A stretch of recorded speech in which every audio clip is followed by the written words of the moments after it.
Hebrew university کی مثال میں آپ کے سامنے رکھوں تو آپ سوچ میں پڑ جائیں گے۔ خلافت عثمانیہ کے خاتمے کے بعد جب برطانیہ کا اقتدار شروع ہوا اور یہودیوں نے فلسطین میں آ کے آباد ہونا شروع کیا تو یہودیوں نے برطانیہ سے جس کام کی سب سے پہلے اجازت لی وہ اپنے لوگوں کے لیے ایک یونیورسٹی اور ہسپتال کا قیام تھا، اور ان کو یہ اجازت مل گئی۔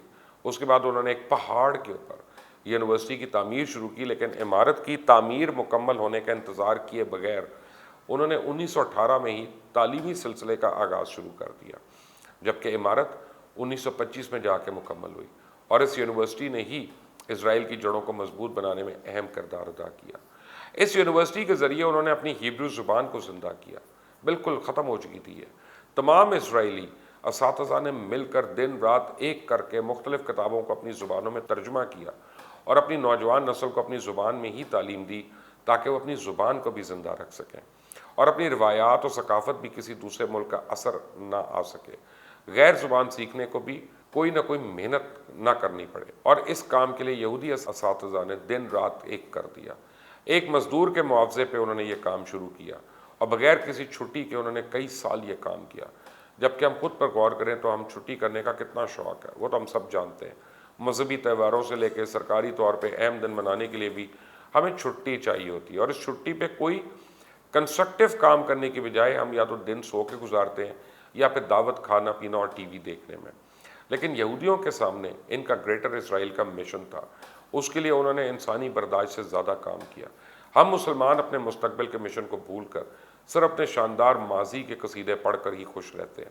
یونیورسٹی کا کام 1918 میں شروع ہوا اور اسرائیل 1948 سے بنا، لیکن ان کے اس فیصلے کا یہ فائدہ ہوا کہ ان کا جب ملک بنا تو اس وقت ان کے پاس ہر شعبے کے لیے وافر مقدار میں ماہر نوجوانوں کی فوج تھی، جو کہ اپنے نظریات میں بھی کلیئر تھے، اپنی ثقافت اور روایات سے بھی پیچھے ہٹنے کو تیار نہیں تھے، اور یہی وجہ ہے کہ انہوں نے ہر شعبے میں پہلے ہی دن سے ترقی کرنا شروع کر دی۔ لیکن اس کے برعکس پاکستان بننے کے لیے بہت زیادہ کنٹریبیوشن علی گڑھ یونیورسٹی کی تھی، لیکن ہم نے پاکستان میں آج بھی علی گڑھ یونیورسٹی کا متبادل بنانے کی کوشش نہیں کی۔ لیکن دوسری طرف کیا ہوا کہ جب اسرائیل بنا تو وہ یونیورسٹی اس اسرائیلی علاقے میں شامل نہیں تھی، اس پہ بھی یہودی مایوس نہیں ہوئے۔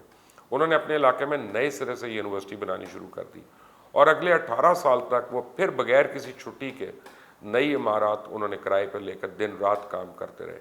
آنے والے سالوں میں کشیدگی کے بعد انہوں نے وہ حصہ حاصل کر لیا۔ 1967 کی جب لڑائی ہوئی اس کے بعد انہوں نے جو قبضہ کیا علاقہ، اس میں وہ ماؤنٹ بھی آ گیا ان کو، جس پہ ان کی پرانی یونیورسٹی تھی۔